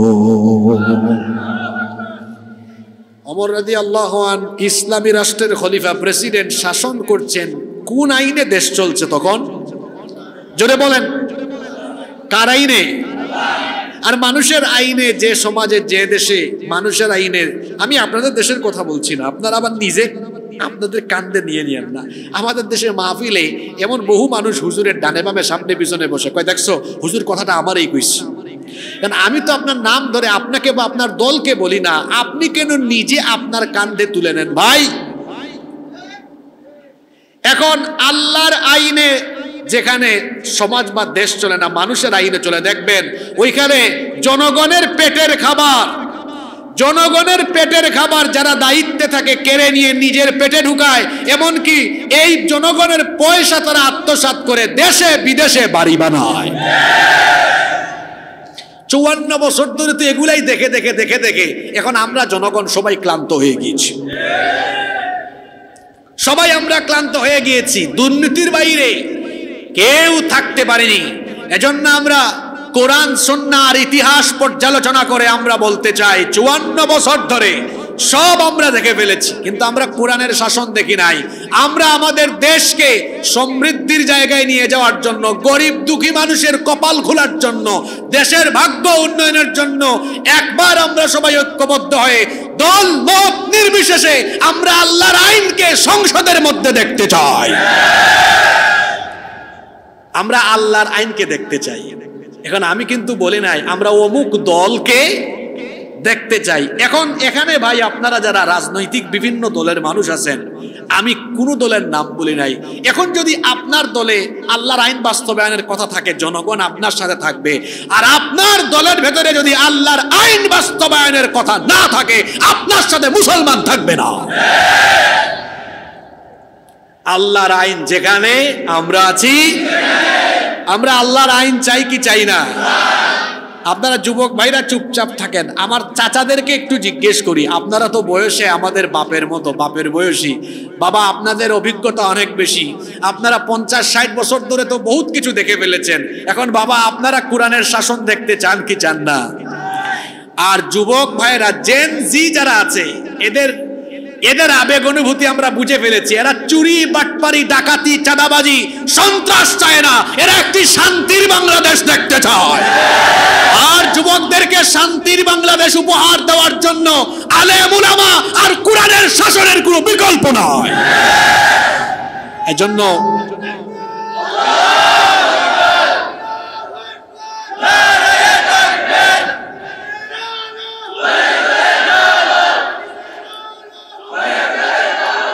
যুবক তরুণ ভাইয়েরা, জেন জি, এখানে আমাদের যত ভাইয়েরা আছেন, আমাদের সবাইকে সতর্ক হয়ে যেতে হবে। বিশেষ করে আমি তরুণ যুবকদেরকে বলবো, এই কথাগুলো গত 8-9 বছর ধরে বাংলাদেশে আমি বলি। তরুণ যুবক ভাইয়েরা শুনেন, আপনারা কিন্তু দেশের মূল্যবান সম্পদ। অনেকে আপনাদেরকে তাদের রাজনীতির হাতিয়ার হিসাবে ব্যবহার করে। কিভাবে? আপনাদের শরীরে তো শক্তি আছে, এই জন্য মিছিলে আপনাদেরকে সামনে পিছনে রাখে। আপনাদেরকে সামান্য কিছু টাকা দিয়া অথবা সিগারেট, চা পান দিয়া, বিরিয়ানি দিয়া, তারপরে আপনাদের মিছিল কিনে, কি কিনে? মিছিল কিনে, আপনাদের আবেগ তারা কিনে। নিজের তারুণ্য যৌবনকে এই সকল তথাকথিত নেতা নেত্রীদের কাছে নিজের তারুণ্য আর যৌবনকে বিক্রি করে দিবেন না। এই তারুণ্য আর যৌবন কারো চামচামির জন্য দেওয়া হয় নাই।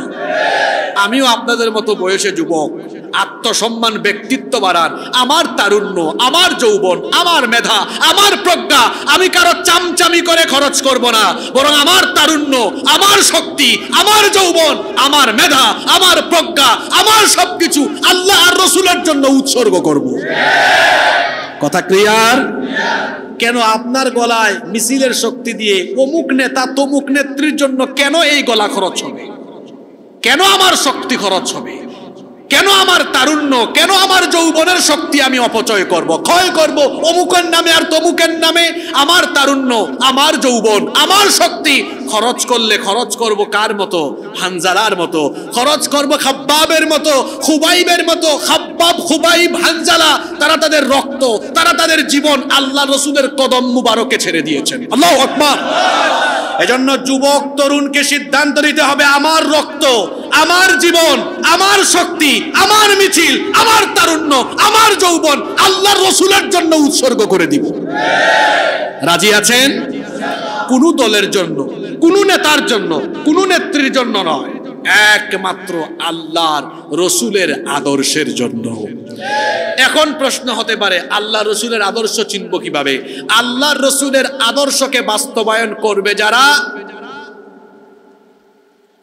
আমরা তাদের সাথী হয়ে যাব ইনশাআল্লাহ। আমরা তাদের সাথে আছি। যুবক তরুণ ভাইয়েরা, আমরা আল্লাহর রসুলের আদর্শের বাস্তবায়ন দেখতে চাই কি চাই না? সবাই চান তো? আল্লাহ কবুল করেন। বৃষ্টিও চলে আসতেছে, আপনাদের কষ্ট হচ্ছে তাই না? আমরা আর বড় জোর 10-12 মিনিট থাকতে পারবো না ইনশাআল্লাহ। আমরা তো 10টা পয়েন্ট বলে ফেলেছি, আর 5টা আছে। 11 নম্বর, আল্লাহর নবীর 11 নম্বর মর্যাদা হলো তিনি এমন এক নবী, তার উপরে ঈমান না আনলে এই ঈমান কখনো পরিপূর্ণ হবে না। ঈমানই পরিপূর্ণ হয় না। কেউ যদি শুধু আল্লাহর উপর ঈমান আনে, কিন্তু যদি রাসূলের উপরে তার ঈমান না থাকে, বলেন তো দেখি, ওই ব্যক্তি পরিপূর্ণ মুমিন হতে পারবে নাকি? ওই ব্যক্তি মুমিন হতে পারবে না।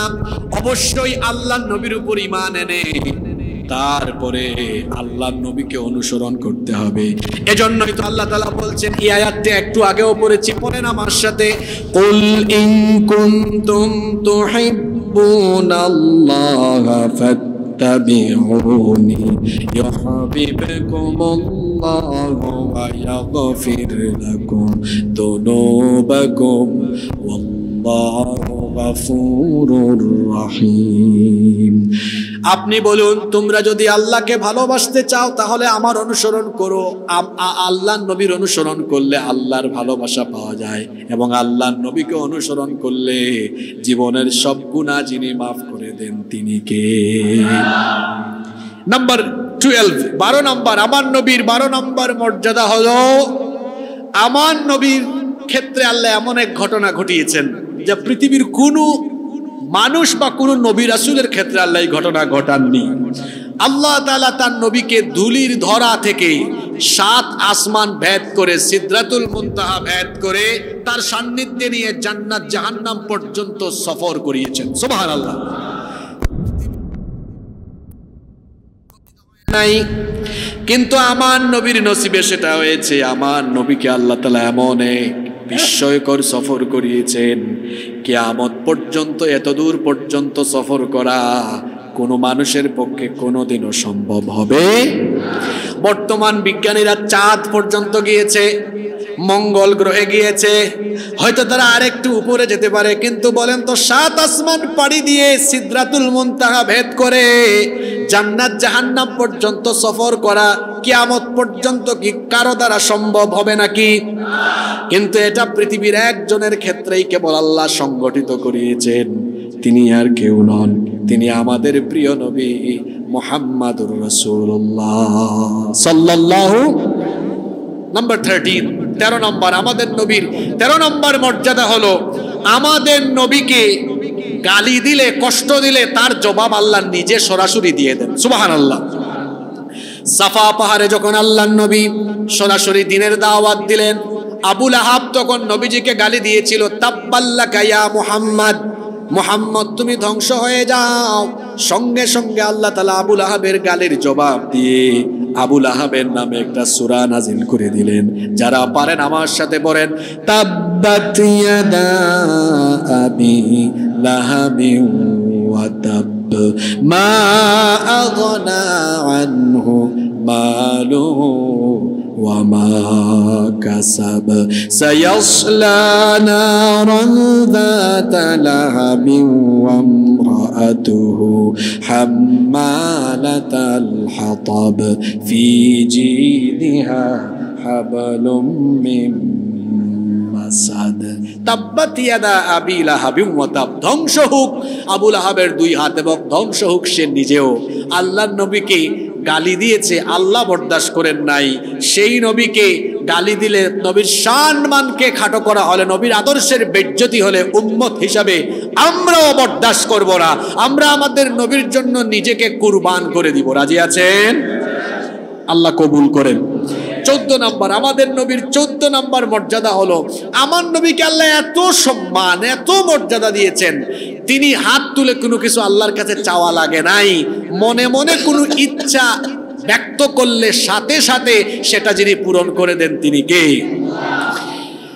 মদিনায় হিজরত করার পরে আল্লাহর নবী বাইতুল মুকাদ্দাসের দিকে মুখ করে নামাজ আদায় করছেন, কিন্তু মন চায় বাইতুল্লাহর দিকে মুখ করে নামাজ আদায় করবেন। যোহরের নামাজে দাঁড়িয়েছেন, 2 রাকাত আদায় করেছেন, আর মনে মনে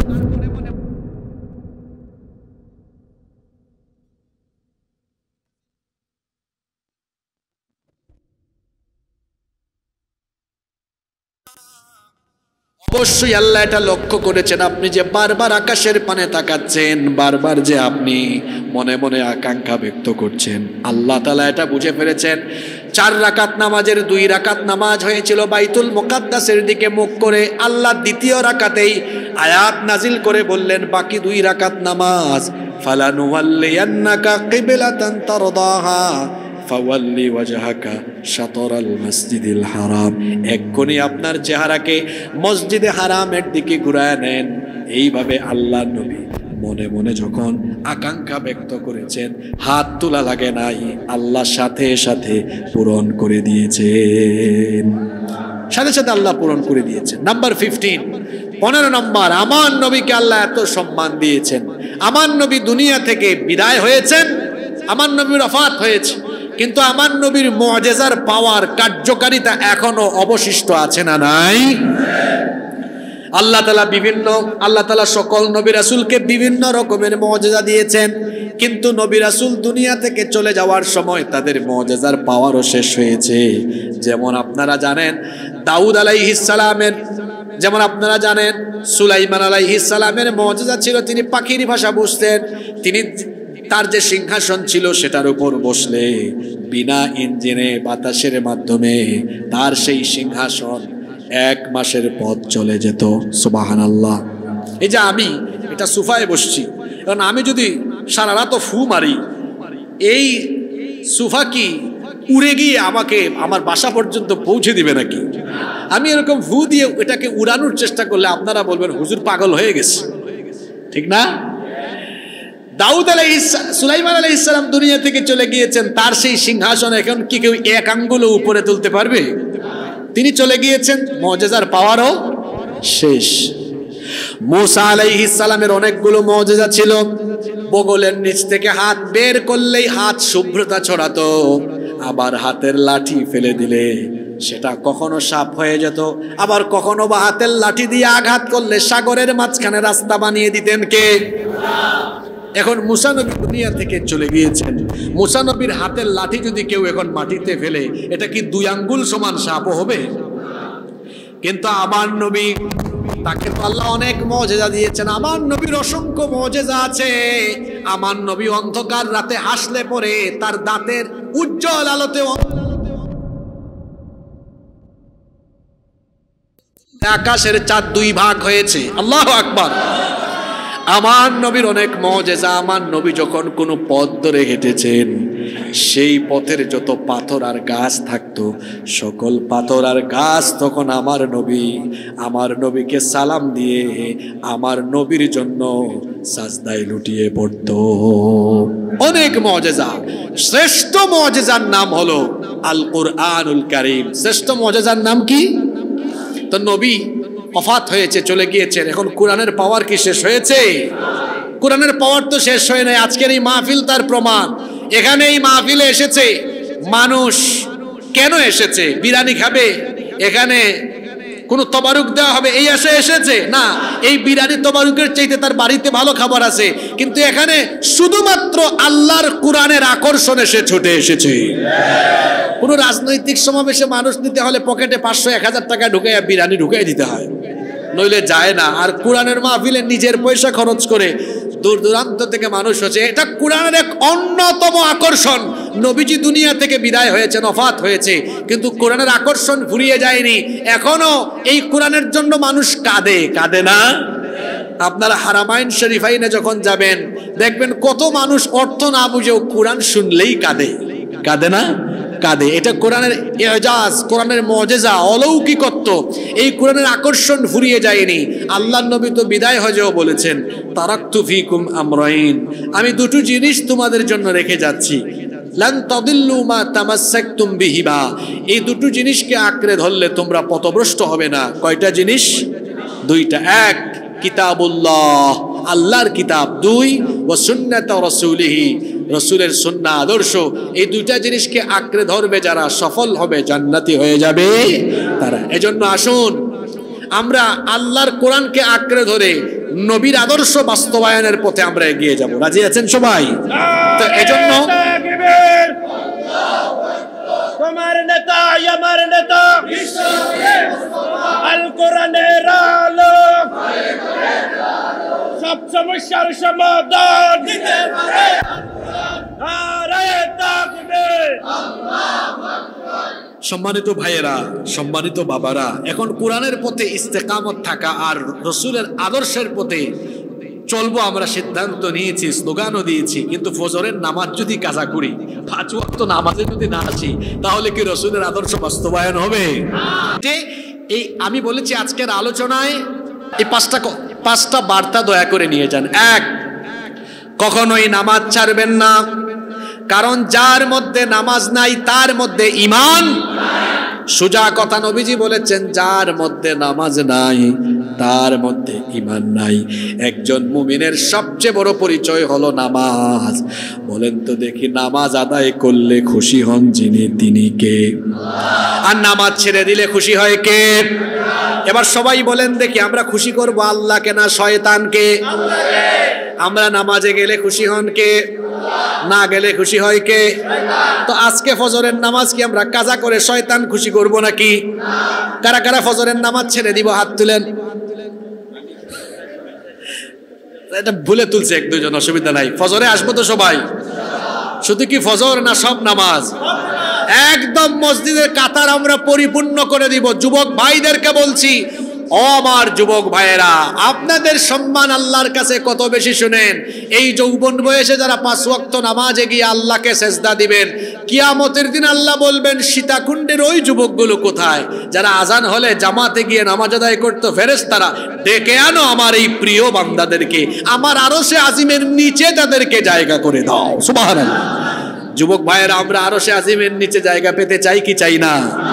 এজন্য 5 ওয়াক্ত নামাজ জামাতে আদায় করব ইনশাআল্লাহ। 2, আব্বা আম্মার সাথে আমরা ভালো আচরণ করব, পিতামাতার খেদমত করব, কারণ আল্লাহর নবী বলেছেন, রিদার রব্বি ফি রিদাল ওয়ালিদাইন, পিতামাতার সন্তুষ্টিতে আল্লাহ সন্তুষ্ট, ওয়া সাখাতুল্লাহি ফি সাখাতিল ওয়ালিদাইন, আর পিতামাতার অসন্তুষ্টিতে আল্লাহ অসন্তুষ্ট। তার মানে আপনি যদি আব্বা আম্মাকে নারাজ করেন, আপনার উপর নারাজ হয়ে যাবেন কে? আর আব্বা আম্মাকে খুশি করলে খুশি হবেন কে? আব্বা আম্মাকে কষ্ট দিবেন? খবরদার, ফালা তাকুল্লাহুমা উফ। মা বাবাকে বিরক্ত হয়ে উফ বলবেন না, আপনার দুনিয়াও শেষ হবে, আখিরাতও শেষ হয়ে যাবে। মা বাবা বড় সেনসিটিভ জায়গা, যদি ভুলবশত অতীতে বেয়াদবি হয়ে যায়, আজকে বাড়িতে গিয়ে পা ধরে মাফ চেয়ে নিবেন। যতদিন বেঁচে থাকবেন আব্বা আম্মার কথার উপরে কথা বলবেন না, আব্বা আম্মার সাথে বেয়াদবি করবেন না, কারণ যারা আব্বা আম্মার সাথে বেয়াদবি করে, আব্বা আম্মার কথার উপর কথা বলে, পিতামাতার খেদমত করে না, এরা দুনিয়াতে কোনো সম্মান পাবে না, বরকত পাবে না, সুখী হবে না, শান্তিতে থাকবে না, দুনিয়াও শেষ, আখিরাতও। আর যারা আব্বা আম্মাকে খুশি করে দিবে, দুনিয়ায় রিজিক, সম্মান, জীবনে কোনো দিকে বরকতের কমতি হবে না, আখিরাতে জান্নাতেরও কোনো টেনশন হবে না ইনশাআল্লাহ। 3 নাম্বার, হারাম কখনো খাবো না। অবৈধভাবে হারাম পন্থায় চাঁদাবাজি, টেন্ডারবাজি, লুটতরাজ, সুদ, ঘুষ, হারাম পথে কোনো পয়সা উপার্জন করে হারাম খাবো না। কারণ হলো হারামখোরের কোনো ইবাদত আল্লাহর দরবারে কবুল হয় না। ইবাদত কবুলের পূর্ব শর্ত হলো হালাল খাওয়া। কি খাওয়া? হালাল খাওয়া। আমি যদি হারাম খাই, আমার শরীরের রক্ত মাংস হারাম, আমার বউ বাচ্চার রক্ত মাংস করে দিলাম হারাম। আমরা যে ইবাদত করলাম, নামাজ, রোজা, হজ, জাকাত, হজ, উমরা, দান, সদকা, কোনো কিছুই আল্লাহর দরবারে কবুল হবে না। এটা আল্লাহ পর্যন্ত যাবে না, পৌঁছাবে না, কারণ খেয়েছে হারাম না হালাল। আর হারামে ভাই কোনো বরকত নাই। যারা হারাম পন্থায় উপার্জন করে, এদের জীবনের কোথাও বরকত হয় না। এই যে গত সপ্তাহে মক্কাতুল মুকাররমায় একজন ভাই, তার সাথে কথা হচ্ছিল, এই হালাল হারামের বিষয় প্রসঙ্গে চলে আসছে। উনি তখন বললেন, হুজুর আমার জীবনে একটা ঘটনা ঘটেছে এরকম। বললাম, ভাই কি ঘটেছে? উনি বললেন যে একবার আমার কফিলের অজান্তে আমি 3000 রিয়াল মেরে দিয়েছি। কত রিয়াল? 3000 রিয়ালে কিন্তু প্রায় বাংলাদেশি টাকায় 1 লক্ষের কাছাকাছি। আমি তো খুব খুশি যে কফিল তো টের পায় না, আমি তো কাম সেরে ফেলছি। কিন্তু আমি বাসা পর্যন্ত আসা মাত্রই ফোন চলে আসছে, আমার বাপ এমন অসুস্থ হয়ে হাসপাতালে গিয়েছে, এই মুহূর্তে টাকা লাগবে 3 লাখ। কয় লাখ? মারছে কয় লাখ? মুসিবত আসছে কয় লাখের? ক্ষতি হয়েছে আরো কয় গুণ, আরো দ্বিগুণ। এজন্য হারামে যাবেন না, আরাম পাবেন না। যারা জনগণের পয়সা মেরে দিয়ে সম্পদ কামিয়েছে, সম্পদের পাহাড় করেছে, একটু দেখেন না আপনি এগুলো উপভোগ করতে পারে নাই, সবকিছু রেখে দিয়ে চোরের মতো পালিয়ে যেতে বাধ্য হয়েছে। ওই গত 15 বছর আমরা কি কেউ পালিয়ে গিয়েছি নাকি? এই সীতাকুণ্ডে বহু মাহফিলে আপনাদের এলাকার বহু ছেলাপেলা আমাদেরকে আসতে দেয় নাই। আপনাদের এই সীতাকুণ্ডে বিভিন্ন ইউনিয়নের কয়েকজন চেয়ারম্যান ছিল, একদম কুন্ডা পান্ডা টাইপসের। আমাদের নাম শুনলেই মাহফিল বন্ধ, যুবকদেরকে বলেছে মামলা দিয়ে দিব। 15টা বছর তাদের হুমকি ধামকি সহ্য করে আমরা কিন্তু দেশে ছিলাম, কেউ আমরা পালিয়ে যাইনি। কিন্তু যারা জনগণের হক মেরে দিয়ে দুর্নীতির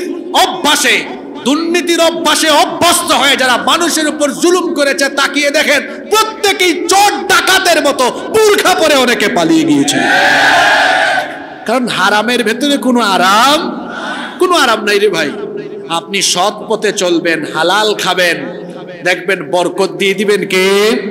এজন্য আজকে আমাদের জন্য 3 নাম্বার বার্তা হলো আমরা হারাম খাবো না। যুবক ভাইরা রাজি আছেন? অনেকে আমাদেরকে উদ্বুদ্ধ করবে। ওই যে বললাম, আমি যুবকদের উদ্দেশ্যে বেশ কয়েকটি গুরুত্বপূর্ণ কথা বলে যাচ্ছি। আপনাদের তারুণ্যের শক্তি নিয়ে অনেকে মজা করে, ফাইজদামি করে, ব্যবসা করে। সে এসি রুমে বসেছে, আপনাকে বলে যা ওখান থেকে চাঁদা তুলে আন, ওখানে গিয়ে চাঁদাবাজি কর। সে এসি রুমে বসে আপনার যৌবন আর তারুণ্যের শক্তি ব্যবহার করে সে আপনাকে বিপদে ঠেলে দিয়েছে। সে আপনার নেতা নয়, ও মানবতার দুশ্মন, দেশের দুশ্মন, আল্লাহর দুশ্মন, রসুলের দুশ্মন, বিশ্ব মানবতার দুশ্মন। এ কখনো আপনার নেতা হতে পারে। এজন্য আমি আমার কলিজার টুকরা যুবক তরুণ ভাইদেরকে পায়ে ধরে অনুরোধ করে যাচ্ছি, এদের খপ্পরে পড়বেন না, খবরদার। আমি আগেই বলেছি, আমার গলার মিছিল, আমার তারুণ্য, আমার যৌবন, আমার শক্তি ক্ষয় করব একমাত্র আল্লাহ আর তার রসুলের জন্য।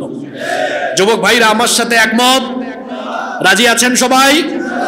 আমরা হারাম উপার্জনে যাব না, বরং যুবক ভাইদেরকে অনুরোধ করে যাচ্ছি, মোবাইল ফোনে সময় দেওয়া কমান। যারা পড়াশোনা করেন, ছাত্র, কলেজে ইউনিভার্সিটিতে পড়েন, ভাই আমার, আপনারা তো বেশিরভাগ সময় 14-15 ঘন্টা মোবাইলে পড়ে থাকেন। আমার ভাই, আপনাকে বুঝিয়ে যাচ্ছি, এই সময়গুলো মোবাইলে স্ক্রলিং না করে যারা পড়াশোনা করেন, আপনার নিচের ক্লাসের স্টুডেন্টদেরকে টিউশনি করান। তাইলে আপনার বাবার কাছ থেকে, ভাইয়ের কাছ থেকে আর টাকা নেওয়া লাগলো না। স্বনির্ভর হন, আত্মনির্ভরশীল হন। যুবক ভাইরা শুনতেছেন? টিউশনি করান। অথবা অনেকে আছে সিজনাল বিভিন্ন ব্যবসা করে, ইলিশ মাছের সিজনে ইলিশের অনলাইনে বিজনেস করে, ই কমার্স সাইটে অনেক ব্যবসা আছে না? আছে, এটা করেন। আমের সিজনে আম বিক্রি করছে, 100 টাকা 50 টাকা কে দিবে আপনাকে? আপনি ব্যবসা করেন, স্বনির্ভর হয়ে যান। পড়াশোনার ফাঁকে ফাঁকে আপনি এরকম স্বনির্ভর হওয়া যায় এমন কিছু কাজ করেন। অকর্মা হবেন না, কাজ করায় কোনো লজ্জা নাই। আমরা কর্মঠ হয়ে যাব, আমরা কাজ করব। আমরা কাজ করলে আমাদের দেশ এগিয়ে যাবে ইনশাআল্লাহ। আপনি অল্প অল্প পয়সা জমিয়ে কুটির শিল্প শুরু করতে পারেন, হাঁসের খামার, মুরগের খামার। যারা এরকম গ্রামে গঞ্জে থাকে, কিছু জমি থাকলে তো সবজি চাষ করা যায়, অনেক কাজ করা যায়। যুবক ভাইদেরকে বলবো, হারাম খাবেন না। ওই নেতা অমুক তমুক পিছনে, অমুক তমুকের পিছনে সামনে মোটর সাইকেল চক্কর দিয়া আপনি আপনার নিজের তারুণ্য যৌবনকে নষ্ট করবেন না। তার চেয়ে নিজের বাপ ভাইয়ের খেতে খামারে কাজ করেন। আর যদি শরীরের শক্তি ক্ষয় করতে হয়, একমাত্র কার জন্য? আল্লাহ আর রসুলের জন্য দেখেন, 1 নাম্বার নামাজের কথা বলেছি, 2 আব্বা আম্মার খেদমত, 3 হারাম খাবো না, 4 কখনো কোনো মানুষের হক আমরা নষ্ট করব না। কারণ যারা মানুষের হক নষ্ট করে, এদের তওবাও আল্লাহর দরবারে কবুল হয় না। এজন্য আপনাদেরকে অনুরোধ করব, খবরদার, মানুষের হকের ব্যাপারে সচেতন হয়ে যেতে হবে। আমরা কখনো কোনো মানুষের হক নষ্ট করব না, মানুষের হকের ব্যাপারে আমরা সচেতন হয়ে যাব। 5 নাম্বার কথা হলো যুবক ভাইদের জন্য, এটা তথ্য প্রযুক্তি, ইন্টারনেট, মোবাইলের ফিতনায় পড়া যাবে না। এখন বর্তমানে মোবাইলের ফিতনা, এটা হলো সবচেয়ে বড় ফিতনা। আর মোবাইলের ফিতনায় যারা অতিমাত্রায় আসক্ত হয় এরা পাগল হয়, নইলে এরা ধীরে ধীরে নারীর ফিতনায় পড়ে। কয়টা কথা বলেছি? দুইটা। কয়টা কথা বলেছি? মোবাইলের ফিতনা 2 দিকে ধাবিত করে, হয় পাগল বানায়। বলবেন কোন জাতের পাগল? অনেকে আছে মোবাইলে মেয়েদের সাথে অবৈধ রিলেশন করে না ঠিক, কিন্তু সে পাবজি ফ্রি ফায়ার বিভিন্ন গেমস এগুলোর প্রতি আসক্ত হয়, ওরে সুস্থ লাগে না, একটা পাগল পাগল লাগে। কেমনে পাগল পাগল লাগে দেখবেন, তার বাড়িতে মেহমান যায়, সালামও দেয় না, কথাও বলে না, এর আচার আচরণে ব্যালেন্স নাই, ভারসাম্য নাই।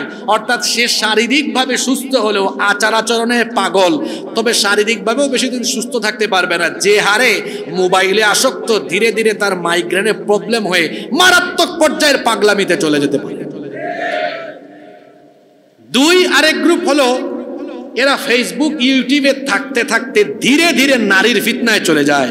আর নারীর ফিতনায় ডুবে গেলে মনে রাখবেন চরিত্র ধ্বংস হবে, দুনিয়াও শেষ, আখিরাতও।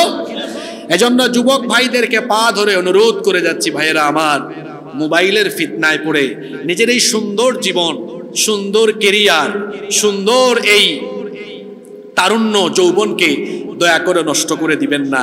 মোবাইলের সময় কম বিনিয়োগ করে পড়ালেখা, সামাজিক কাজ, ব্যবসায়িক কাজ, দাওয়াতি কাজে, যে সকল ছেলেরা এলাকায় এলাকায় দাওয়াতি কাজ করে তাদের সাথে যুক্ত হয়ে যান, দাওয়াতি কাজে সময় দেন, সময়গুলো কাজে লাগবে, কেরিয়ার সুন্দর হবে, জীবনটা অভিজ্ঞতায় ভরপুর হবে।